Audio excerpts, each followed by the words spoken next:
मेरे बच्चे, तुम अभी अपने जीवन में बहुत स्ट्रगल कर रहे हो। तुम्हें अपना नाम बनाना है, अपने घर परिवार से हटकर खुद का कुछ करना है, लेकिन लोगों की नज़र हमेशा तुम्हारे ऊपर ही रहती है। तुम क्या कर रहे हो, कब कर रहे हो, क्यों कर रहे हो, इस बात में लोगों को बहुत दिलचस्पी रहती है। तुम्हारे परिवार के दुश्मन भी सिर्फ तुम्हारा ही बुरा करना चाहते हैं, क्योंकि उन्हें तुम में वह ऊर्जा नजर आती है कि अगर तुम्हें वक्त रहते नहीं रोका गया तो तुम कुछ बड़ा हासिल कर लोगे, जिसकी वजह से वह तुम्हारे ऊपर काला जादू या स्पेल वर्क करने की कोशिश करते हैं। और इसी नकारात्मक ऊर्जा की वजह से महीने में कुछ दिन ऐसे ज़रूर होते हैं जब तुम्हारी एनर्जी बहुत डाउन रहती है। फिजिकली और मेंटली तुम बहुत लो महसूस करते हो। तुम्हारे दिमाग में अच्छे विचार नहीं आते, तुम्हें पूरे दिन आलस आता है, कुछ खाने पीने का मन नहीं करता।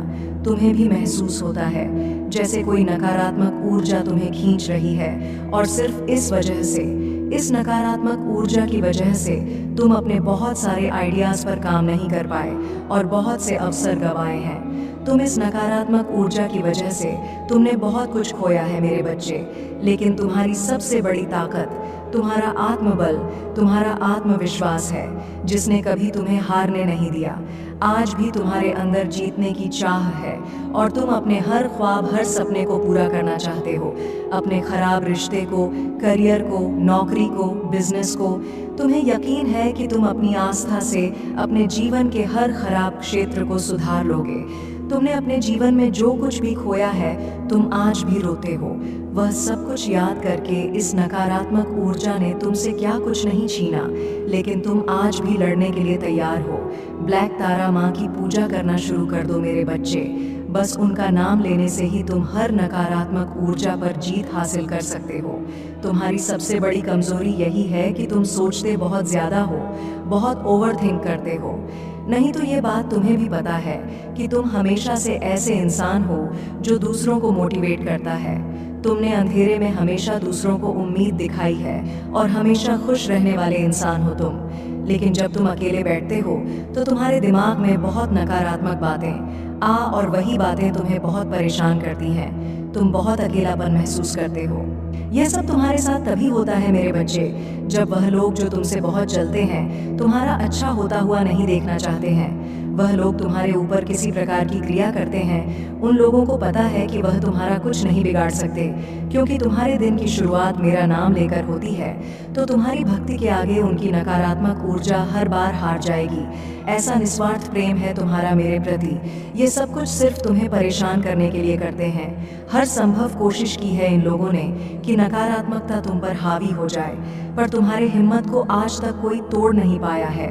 हर रविवार और मंगलवार को अपनी नज़र ज़रूर उतारा करो मेरे बच्चे, और रोज़ पानी में थोड़ा सा नमक डालकर फिर स्नान किया करो। जब भी कहीं से आओ, एक चुटकी नमक से अपनी नज़र उतारो और उस नमक को नाली में बहाकर खुद से सारी नकारात्मकता को हटा दिया करो। मंत्र जाप करो, क्योंकि इस नकारात्मकता की वजह से तुम्हारी ऊर्जा पर बहुत असर पड़ रहा है। जैसे जैसे यह नकारात्मकता कम होने लगेगी, तुम्हें बड़े परिवर्तन दिखेंगे और तुम अपने जीवन में उन्नति के लिए कुछ बड़े कदम भी उठाओगे। तुम वह मेहनत, वह काम कर पाओगे जो तुम करना चाहते थे। तुम्हारी ऊर्जा में बहुत बड़ा परिवर्तन देखने को मिलेगा। इसलिए कुछ रेमेडीज़ को अपने दिनचर्या का हिस्सा बना लो। खुद के ऑरा को क्लीन करना सीख लो, तुम्हारा जीवन बदल जाएगा। हमेशा याद रखना मेरे बच्चे कि तुम्हें कोई रोक नहीं सकता। बस ये नकारात्मकता, ये नीच लोग जो तुम्हें परेशान करने की कोशिश करते हैं, तुम्हें गिराना, इनके बस की बात नहीं है। ये बस तुम्हें परेशान करने के लिए ऐसे तुच्छ खेल खेल रहे हैं। ये तुम्हारा कभी कुछ नहीं बिगाड़ पाएंगे, क्योंकि अगर तुम्हें हराना इनके बस में होता तो ये लोग तो क्या कुछ करने की योजना बना बैठे थे। पर ये लोग तुम्हारा बाल भी बांका नहीं कर सकते हैं। बस जो भी नकारात्मक ऊर्जा अभी तुम्हारे काम बिगाड़ रही है, तुम्हारी ऊर्जा को प्रभावित कर रही है, बस उस ऊर्जा को खुद से दूर करो। और ये बहुत आसान है मेरे बच्चे, क्योंकि तुम्हारी शक्तियों, हिम्मत और भक्ति के आगे ये सब कुछ नहीं है। तुम दूसरों को खुशियाँ देना चाहते हो, दूसरों के लिए इंस्पिरेशन बनना चाहते हो, तो अपनी ऊर्जा को बचा कर रखो और अपने ऑरा को इतना हाई कर लो, अपनी वाइब्रेशन को इतना हाई कर लो कि कोई भी नकारात्मक ऊर्जा फिर तुम पर अटैक ना करें और तुम्हें अपनी आध्यात्मिक ऊर्जा को बढ़ा दिखाना होगा।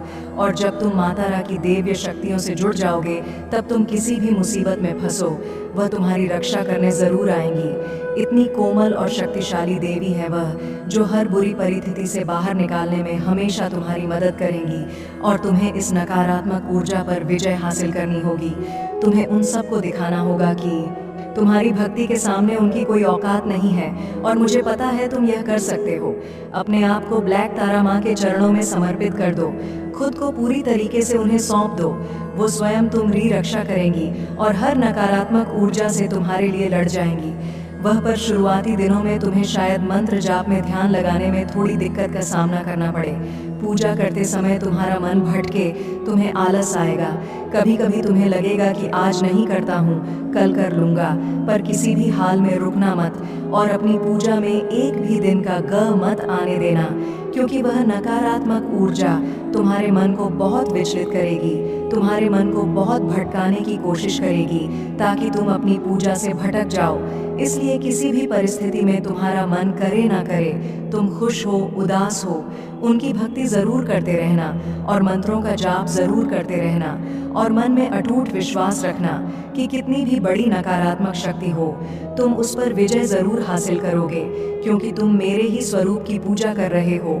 और तुम कोई भी सिद्धियां प्राप्त कर सकते हो, किसी भी साधना में सफलता पा सकते हो, क्योंकि मेरी शक्तियां, मेरा आशीर्वाद हमेशा तुम्हारे साथ है। मेरे बच्चे, वह खुद को ईश्वर समझने लगा है, खुद को भगवान से भी ऊपर रखता है। उसके मन में वहम इसलिए है क्योंकि उसके हिसाब से अगर ईश्वर होते तो उसे सजा मिलती। उसको बहुत घमंड है कि कोई भी व्यक्ति उसका कुछ नहीं बिगाड़ सकता। कलयुग बुराई का युग है और उसने बुरी शक्तियों को वश में कर रखा है। अब कोई भी उसका कुछ नहीं बिगाड़ सकता, क्योंकि वह इन शक्तियों से जो कराना चाहता है वह करा सकता है। जिसे रुलाना चाहता है उसे रुला सकता है। लोगों को तकलीफ देके नीचे गिरा के ही वह सबसे ऊंचे शिखर पर जा बैठेगा और सब बस चुपचाप देखेंगे। मैं भी उसको नहीं रोक पाऊंगी, उसके अंदर इतना घमंड आ गया है। तुम तो इस व्यक्ति से लड़ के बहस करके समझा के थक चुके हो, हर तरीका अपना लिया तुमने, पर यह शैतान कभी गलत करने से बाज नहीं आया। अब तुमने सब कुछ मुझ पर छोड़ दिया है और अब बस मेरे न्याय का इंतजार है। तुम्हें जैसे उसे अपनी तंत्र विद्या और नकारात्मक ऊर्जा पर यकीन है, उससे 1000 गुना ज्यादा यकीन तुम्हें अपनी माता पर है। तुम्हें पता है कि जब कलयुग में पाप की अति हो जाएगी तो भगवान स्वयं आएंगे। कलयुग में ही भगवान को पाना सबसे ज्यादा आसान है, क्योंकि इस युग में तो भगवान सिर्फ नाम जप से मिल जाते हैं। और युग कोई भी हो, मेरे बच्चे, पापी कितना भी बड़ा शक्तिशाली हो, उसके पापों की सजा उसे जरूर मिलती है। तो मेरे भक्त नहीं हो, मेरी संतान हो, मेरे बच्चे हो, और जो भी बच्चा मेरे सामने रोता है, मुझे माँ कहकर पुकारता है, वह मेरी संतान है। और अपनी संतान के लिए तो मैं स्वयं महादेव से भी लड़ जाती हूँ। फिर इसकी विद्या की तो अभी कोई औकात ही नहीं है। इससे भी बड़े स्वतंत्र विद्या के साधक मेरे पैरों में पड़े होते हैं। तंत्र विद्या की सिद्धि भी ई माता की आज्ञा और मेरे आशीर्वाद के बिना नहीं मिल सकती। लोग ईश्वर को पाने के लिए, उनसे जुड़ने के लिए, इन साधनांची तुम्हें तो खुश होना चाहिए कि वह व्यक्ति इतना गंदा सोच सकता है। मेरी भक्ति करके वह आज मुझे यह आंखें दिखा रहा है, उसकी आंखों से आंसू भी नहीं निकलेंगे। ऐसी स्थिति कर दूंगी मैं उसकी, तुमने बहुत बर्दाश्त कर लिया। मेरे बच्चे, उसका भविष्य अंधेरे में डूब जाएगा। उसने अपनी शक्तियों का बहुत गलत फायदा उठाया है। उसने तुम्हारे बहुत सारे रिश्ते तोड़ दिए। अब तो यह अपने अपनों को भी नहीं छोड़ रहा है। उसने शुरू से मेरी भक्ति की थी और पिछले जन्मों के अच्छे कर्मों का बहुत फल मिल गया उसे। अब उसके सारे पुण्य कर्म का फल खत्म होने वाला है और अब वह वक्त आएगा, वह न्याय मिलेगा। तुम्हें, जिसका तुमने बहुत इंतजार किया, उसने ना खुद तुमसे अपना निभाया और ना दूसरों को निभाने दिया। उसकी वजह से तुम्हारी ऊर्जा इतनी डाउन हो गई कि तुम ना कोई निर्णय ले पा रहे हो, ना करियर में, ना जीवन में। तुम्हारा कहीं भी मन नहीं लगता, तुम कहीं भी ध्यान नहीं लगा पा रहे हो। उसने तुम्हें हर तरफ से तोड़ने की कोशिश की है, लेकिन तुम्हें कोई गिरा नहीं सकता। मेरे बच्चे, उसकी भक्ति दिखावा थी, लेकिन तुम्हारी भक्ति ही तुम्हारी सबसे बड़ी ताकत है। अपनी भक्ति के सहारे ही तुम अब तक जी रहे हो, सांस ले रहे हो और हर लड़ाई को लड़ रहे हो। उसे लगता है कि उसकी विद्या को कोई पराजित नहीं कर सकता। अभी बस उसका अच्छा समय चल रहा है, जब उसे उसके माता पिता के अपने पुरखों के अच्छे कर्मों का फल मिल रहा है। लेकिन अच्छे समय में घमंड और पापी व्यक्ति और भी पाप करते हैं। वह यह भूल जाते हैं कि उनके अच्छे वक्त के कर्म ही उनका भविष्य लिख रहे हैं। अब काली उसका काल लिखेगी। हर रोज हर सेकंड उसे उसके घमंड, उसके पाप की गिनती कराऊंगा है। उसने मेरी भक्ति का दिखा करके बहुत लोगों को रुलाया है, और इस पाप की, इस छल की कोई माफी नहीं है। अगर मैंने उसे माफ कर दिया तो लोग मेरी भक्ति करना छोड़ देंगे, मुझ पर यकीन करना छोड़ देंगे। इसीलिए उसे दंड देना जरूरी है। तुम्हारे साथ न्याय करना बहुत जरूरी है। मेरे बच्चे, उसे उसकी असली जगह, असली औकात दिखाना जरूरी है कि मेरे भक्त ऐसे नहीं होते हैं। वह मेरी विद्या का, मेरी शक्तियों का गलत प्रयोग नहीं करते हैं। किसी और को तकलीफ देने के लिए मेरी भक्ति कभी नहीं करते हैं। वह मेरी संतान है, वह मुझसे प्रेम करते हैं। इसीलिए वह सबसे प्रेम करते हैं, क्योंकि वह सब में मुझे देखते हैं। मेरी संतान दूसरों की आंखों में आंसू नहीं ला सकती। लिए बस अब तुम देखते जाओ मैं उसका क्या हाल करती हूँ और कैसे उसके घमंड को चूर चूर कर देती हूँ। उसकी ऐसी हालत देखकर कोई भी व्यक्ति खुद को ईश्वर से ऊपर कभी नहीं मानेगा, और न कभी अपनी भक्ति पर, अपनी शक्तियों पर घमंड करके दूसरों को प्रताड़ित करेगा। वो मेरे पैरों में पड़कर माफी की भीख मांगेगा।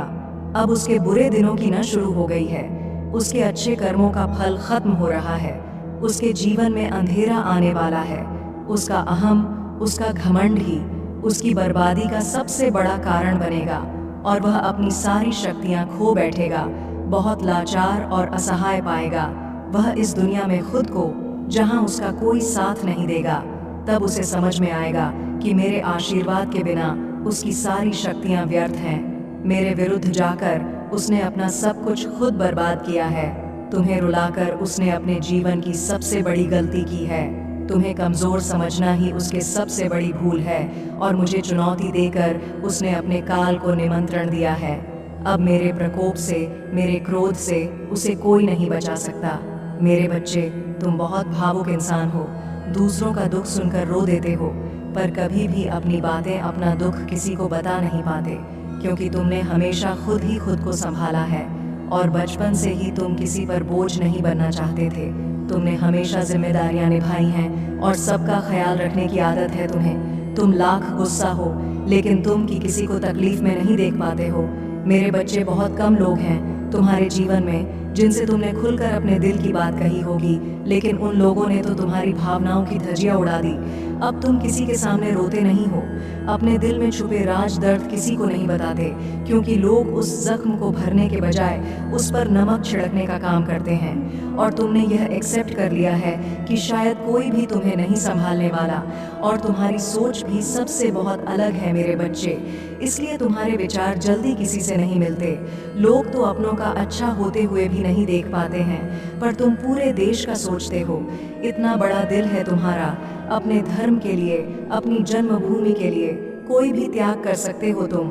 तुम्हारे देश में, दुनिया में कुछ बुरा होता है तो तुम्हारी आंखें भर आती हैं। इतने भावुक और साफ दिल के इंसान हो तुम, पर अब तुम अपनी भावनाओं पर नियंत्रण करना सीख रहे हो। पहले तुम्हें लगता था सब तुम्हारे जैसे हैं, सब मेरी माता की ही तो संतान है। कोई बुरा करता था तो तुम्हें लगता था माता है, सबको उनके कर्मों की सजा देंगी। पर धीरे धीरे तुमने यह सीख लिया है कि कुछ लोगों को तुम निमंत्रण दे रहे हो कि वह तुम्हारी भावनाओं का, तुम्हारे इंसानियत का फायदा उठाएं। अब तुम लोगों को ना बोलना सीख गए हो। मेरे बच्चे, उनसे प्रश्न पूछने लगे हो, जो गलत है उन्हें जवाब दे देते हो, क्योंकि सब तुम्हारे जैसे नहीं हैं। यह बात तुम्हें समझ में आ गई है। कुछ लोग तो इंसानी रूप में शैतान हैं, और जब तक तुम ऐसे लोगों के साथ बैठोगे, इनके पाप सुनोगे, तब तक तुम्हारी माता कुछ नहीं कर सकती। इसलिए तुमने कुछ लोगों को मना करना सीख लिया है। बस इतना करने से ही तुम्हारे जीवन की आधे से ज्यादा गंदगी साफ हो गई है।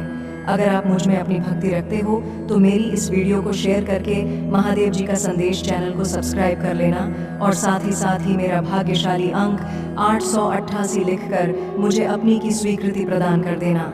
मेरे बच्चे, वो तुम्हारे पीठ पीछे तुम्हारे बारे में सबसे बहुत बकवास करता है, लेकिन तुम्हारे सामने आते ही उसकी बोलती बंद हो जाती है। तुम्हारी सच्चाई से उसे सबसे ज्यादा डर लगता है।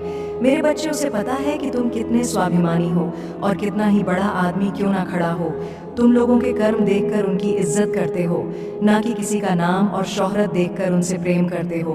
तुम गलत के आगे कभी नहीं झुके और उसे इसी बात का सबसे ज्यादा भय है कि आज तक तुम चुप हो, तभी वह यह गंदगी फैला रहा है। जिस दिन तुम बोलने पर आए और उसके लेवल तक जाकर तुमने जिस दिन लोगों को उसकी सच्चाई बताई, उस दिन उसकी इज्जत की धज्जियां उड़ जाएगी और वह कहीं का नहीं रहेगा। उसका समाज में उठना बैठना बंद हो जाएगा। उसके इतने गहरे राज पता है तुम्हें, उसका असली रूप सिर्फ तुम जानते हो। फिर भी तुमने कभी सामने से उसके बारे में, ना उसके परिवार के बारे में कोई गलत बात की, लेकिन तुम्हारा एहसान मानने की बजाय वो उल्टा तुम्हें ही बदनाम करने पर तुल गया है। तुम्हारी सफलता, तुम्हारे परिवार की खुशियां उससे देखी नहीं जाती, इसलिए वह हमेशा तुम्हारे बारे में नेगेटिव बातें करता है, सिर्फ झूठ बोलता है और 24 घंटे सिर्फ तुम्हारे बारे में ही बातें करता रहता है। तुम्हें नीचे दिखाने की कोशिश में लगा रहता है, जैसे मानो उसके जीवन का उद्देश्य ही सिर्फ तुम्हारे और तुम्हारे परिवार के बारे में गॉसिप करना, बुरी बातें बोलना हो। उसने तुम्हारे जीवन में इतनी दिलचस्पी दिखाई कि खुद का सब कुछ गवा बैठा, खुद का काम बंद होने के कगार पर आ गया है, आर्थिक रूप से बर्बाद हो चुका है। वह व्यक्ति और तुम्हारे रिश्तों को देखते देखते वह अपने लोगों से बहुत दूर चला गया है। तुमने अपनी मेहनत से और बहुत संघर्ष से सब कुछ पाया है। तुम हमेशा से सच्चे थे, इसलिए तुम्हारी प्रार्थना सुनी मैंने। उसे तो बस छल करना आता है। एक वक्त पर तुम्हारा जीवन इतना बिखर गया था कि तुम्हारे पास समय ही नहीं था कि तुम किसी के बारे में बात करो, किसी के बारे में सोचो। उस वक्त पर वह सबसे ज्यादा खुश था तुम्हारे बुरे वक्त को। तुम्हारी बर्बादी समझ बैठा था वह और उस बर्बादी का जश्न मना रहा था। अपना पूरा समय बस तुम्हारी बुराई करने में लगा दिया और अपना सब कुछ खुद बर्बाद कर लिया। आज भी वह तुम्हारे संघर्ष और अच्छाई को अपनाने के लिए तैयार नहीं है। उसे लगता है कि ईश्वर ने उसके साथ बुरा किया है। तुम्हारी माता ने तुम्हारी सुन ली और उसे बर्बाद कर दिया और तुम्हें बैठे बिठाए सब कुछ मिल रहा है। आज भी ऐसी मानसिकता है उसकी। उसे आज तक यह समझ नहीं आया कि मैं भी सिर्फ अच्छे और सच्चे लोगों का साथ देती हूँ, उन्हें ही अपना भक्त चुनती हूँ, जो कभी मेहनत करने से पीछे नहीं हटते। अगर आप सफलता चाहते हो तो 3 बजे रात में नींद में भी आपको कोई उठा दे, तब भी उसी उत्साह के साथ, उसी लगन से काम करना होता है। मेरा भक्त बनना कमजोर और डरपोक लोगों के बस की बात नहीं है मेरे बच्चे, और वह यही बातें नहीं समझ पाया। मेरे दर से झोली भरकर जाने के लिए हर रोज भट्टी में तपना पड़ता है और खुद को साबित करना होता है कि तुम उस लायक हो। तब तुम्हें वह सब कुछ मिलता है जो लोगों की कल्पना से परे है। तब मेरे चमत्कार दिखते हैं, पर वह इन बातों को मानने के लिए तैयार ही नहीं है। उसे लगता है कि वो अपनी गंदी चाल, गंदे षड्यंत्र में सफल हो जाएगा और वह तुम्हारा सब कुछ बर्बाद कर देगा। एक दिन वह तुम्हें जमीन पर ले आएगा, पर वह मूर्ख है और तुम्हारे चेहरे की मुस्कान को देखकर वह यह समझ बैठा कि इसे तो कोई तकलीफ ही नहीं है। वह क्या जाने कि मेरे बच्चों की खूबी यही है कि अंदर से प्राण निकल रहे हो, फिर भी मेरे प्यार के सहारे जीते हैं। मेरे बच्चे मेरी लाज रखने के लिए हंसते हैं, मुझ पर यकीन है इसलिए हार नहीं मानते। पर वह पागल, वह पापी आज अपना सब कुछ ठीक करने की जगह तुम्हें ही कोस रहा है, तुम्हें ही अपशब्द बोल रहा है। पर बहुत जल्द उसे अफसोस होगा, अपनी की हर गलती का अफसोस होगा। आज उसके अपने भी तुम्हारी तारीफ कर रहे हैं, तुम्हारी प्रशंसा करते हैं। वो तुमने हमेशा उसे समझाने की कोशिश की, कभी उसकी इज्जत नहीं उछाली इस बात की, और तुम्हारी अहमियत समझ में आएगी उसे जब उसके दोस्त, उसके अपने उसकी बुरी परिस्थितियों में उसका साथ छोड़कर तुमसे उसकी बुराई करने लगेंगे। तब उसे गिल्ट होगा कि अपना सब कुछ लुटा दिया, लेकिन उसे सच्चे रिश्ते नहीं मिले। तुम भीड़ में नहीं चले, हमेशा तुम्हें अकेला किया गया, लेकिन तुम हमेशा सच्चे थे मेरे बच्चे। वो रोएगा कि उसकी बुराई करने की आदत, बुरा बोलने की आदत उसके ही विरुद्ध काम कर रही है। अब वह लोग उसकी बुराई कर रहे हैं जिन पर उसने अपना समय, पैसा सब लगा दिया, पर अंत में उसके साथ भी वही सब हो रहा है जो उसने तुम्हारे साथ किया था, और वह लोग तुम्हारे जैसे नहीं हैं। ओम नमः शिवाय।